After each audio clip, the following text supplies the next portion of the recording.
Don't do this at your first stand-up. Let me try that again. How to be funny at your very first stand-up open mic. Hi, I'm Riley Smith with Make a Creative Network, and I'm very excited today to talk to you about one of my favorite topics. I am a comedy writer. I have done stand-up in Los Angeles, Houston, and the UK, all very different audiences with a lot of different lessons learned. And today I would like to share with you, how do you go out in front of people armed with nothing but your charisma and some jokes that your friends thought were funny and make them laugh. I'm going to share with you today some higher percentage choices. That means if you do these 5 things I'm going to suggest to you, you're going to increase the likelihood that you're going to have a good set. Set being the amount of time you're on stage and the jokes you choose to tell at that time. So here's how to be funny at your first open mic from a comedy writer. Step number 1.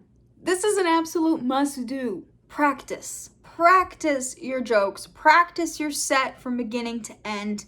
Practice it, memorize it until it is a reflex. Because when you get on stage, your brain is going to go into panic mode. You're going to be, and it's very hard when your brain is going, there are eyes staring at me. It's very hard for you to focus up and remember what the funny thing is that you wanted to say. All live comedy goes better if your audience is comfortable, and they're not going to be comfortable if you're not comfortable. So make sure that you feel confident about your set, that you have it memorized, and you know the order that you tell everything in. The nice thing about having it all memorized is even if you forget a section, you're like, oh, what do I say next? You can go to the next thing that you do remember and just keep moving smooth. So memorize it and practice. Practice it in front of the mirror, practice it in front of a video camera, and then watch your set. And most of all, find ways to practice that aren't in front of your friends who told you that you should go do stand-up. They are not good critics. You don't have to worry too much about workshopping it because that's what an open mic is for. An open mic is for workshopping your jokes and seeing what works and what doesn't with an audience. But doing your set in front of living people is really important to building your confidence before your first time out. So just run your set by a couple of people who will give you good feedback. You want to be totally confident that you have it down before you set out to do it in front of a whole group of strangers. Number 2 of how to be funny at your first open mic. I'm going to give you a list of 5 categories to avoid. This is not because I'm being PC or I'm trying to censor you. No. This is to keep you from doing the same joke as everybody else at the open mic. For some reason, these 5 categories are guys' favorite, and I mean guys' favorite thing to fall back on. And the audience never likes it. It's not edgy. It just makes everybody uncomfortable. And I've even seen guys tell the same joke at the same open mic. Here are the 5 topics. Just avoid them your first time out. Racism, explicit descriptions of sex, masturbation, seriously, and more generally, child abuse. Every person at the open mic touches on these topics. I don't know why, and it just never works out. So please, I'm trying to save you time. If you cannot come up with any jokes that are not about these 5 things, take some time to find other things to joke about, because you are going to have the exact same set that everybody else at the open mic has, and you're all going to bomb. People are not going to walk away going, wow, they're so edgy. People are going to walk away going, that was weird. Why did they all make jokes about being a pedophile? Like, why did every single one of them do that? Just don't do it. Thing number 3 to do to nail your first open mic. This is something to think about before you even get to the open mic. Consider your audience. Now, this is something that you'll get better at over time. It comes with skill and trying things out and trying different audiences, but there are some things that you can kind of just infer by common sense. For instance, your anti-Trump routine is gonna kill in Los Angeles, unless everybody's just too depressed to hear about it anymore. But it'll probably do better in Los Angeles than it'll do in rural Florida. Similarly, your jokes about how much you love guns and how nobody's gonna take away your guns, The jokes will go well in Texas, but not as good in a really liberal place. And a lot of times in open mics, we know what type of audience we're getting ourselves into, right? So if you're doing an open mic and it's at your school, tell jokes about your school, tell jokes about your college. If your whole set is about your college, but your first open mic is at a bar downtown and they don't know anything about your school, you need a new set. People need to have something that they could relate to a little bit with your set. So just think about your audience a little bit. What do they know about? What do they like? What is going to insult them? And then maybe avoid that. This is all if your goal is to make people laugh. Remember, we want to say how to be funny, and to be funny, you need to consider your audience. So just use a little bit of common sense when you're thinking about it. Think about, what do these people like? What will they relate to? And then make your jokes around that. Tip number 4 is that you need to realize in the world of comedy, bombing is good.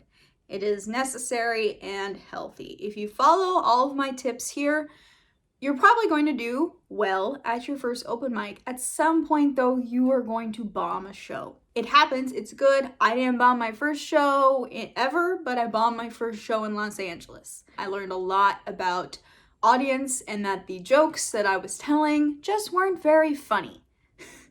And that's why we do open mics. That's why we go out and test material. So be aware that even if most of your set is good, there are going to be jokes that you tell that nobody's going to laugh. Just keep moving. Be ready for no one to laugh at your joke. Audiences can smell fear, especially at stand-up. So if you tell a joke and there's silence and you really expect it to laugh, you can do one of two things. Both of these work really well. One, just say to yourself, okay, what's my next thing? Keep moving. Don't let your smile fade. Just keep moving forward.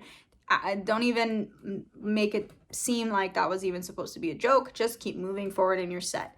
Not everything is going to be laugh out loud hilarious, especially your first time out. The second thing that you can do, which actually goes over really, really well with audiences, is you can point out that it didn't work. The audience knows it didn't work. They were there. They're the ones who didn't laugh. What I've seen work really well and get a lot of laughs at open mics is, let's say you tell a joke. What's the deal with airline food? Nobody laughs. No one, the crickets don't even say anything. It's just absolutely silent. And you go, okay, not gonna tell that joke again. Noted. And people laugh because you're showing a little bit of humility, you're showing some self-awareness, so it's okay to point out, okay, that didn't work, and then just move on to your next joke. You can even actually write it down. That way later, you can go back to the joke and try to figure out what wasn't working. Is it the delivery? Is it the joke itself just isn't funny? Does it need to be reworded? Was the audience the problem in that the joke is not well suited for them? So make sure that you are going into this set ready for some of your jokes not to get laughs and ready to learn from that and display a little bit of humility, because that's really important in stand-up. The last thing, which I think is the most important, well, okay, I already said that about the first one. They're all important. Final thing that I'm going to suggest to you, honestly, if you really want to be funny at your first open mic, if you're serious about this, if you want to be funny, then you need to read comedy books. I don't mean biographies, I mean books about how to be funny. I have a whole nother video about 5 books that will make you funnier. Really recommend picking one of those up and reading through it. Or even better for something like stand-up is to take a class. One class from a teacher based here in LA, who I believe is offering online classes, is the Tao of Comedy by Bobby Oliver. So follow Bobby Oliver on Instagram. I've seen a lot of people have a lot of success with her classes. Taking an improv class will also help you. So if you really want to nail your first open mic, you need to learn a little bit about how comedy works. Stand-up is the hardest form of comedy, I believe, because it's just you. It's just you and your personality and the funny things that you want to share with the world. It's hugely rewarding when you can, energizing and fun, and you get to meet so many cool people, and it's so great, but it is extremely hard, and audiences expect a lot. Audiences are harder on stand-ups than they are on sketch comedians and improv. I've been doing all 3 of them for a long time. And I could tell you they're harder on stand-up. So I think everybody should at some point do a stand-up open mic. I believe this wholeheartedly. It is a wonderful experience. But if you are really interested in doing well and being funny and being good at comedy, then study it. It is an art like anything else creative. So make sure that you check out one of the books in the video that I'm gonna link in the card up here, wherever that card shows up. Check out classes online. If you find a class that looks interesting to you online, you can go ahead and, link it in the comments, and I'll check it out and let you know if I think it looks like it would be helpful, worth the time and the money. It's going to go better the more prepared you are. If you want to improvise, go take an improv class. These are very different things. Go read a book or take a class. Comedy is a magical, wonderful thing. It can heal people, it can bind people, it can cross boundaries and help people see the world in a whole new way. It's powerful, and if you respect it, it's going to enrich your life in ways that you never thought. If you don't respect it, it is going to humble you. So those are my 5 tips to be funny at your first open mic. I'm so excited that you are embarking on this comedy adventure. Comedy has saved my life. If you're going to do an online open mic, share the link below or DM us on Facebook. We would love to tune in and see you rock it. If you're ready to make comedy an even bigger part of your life and you actually want to start making some money for it, we have a guide called the Top 9 Ways for Creatives to Make Money Online, and that'll show you some of the ways that you can actually start using your comedy skill, either as a comedy writer like I do. I write scripts and fiction and all sorts of and video games for my clients, and that's how I make a living as a comedy writer. There's also options of building an audience, like using a Patreon, and a lot of options in that guide. So go ahead, check out the link in the description below and sign up, and we'll send you that guide. But most importantly, let's go make them laugh. Woo!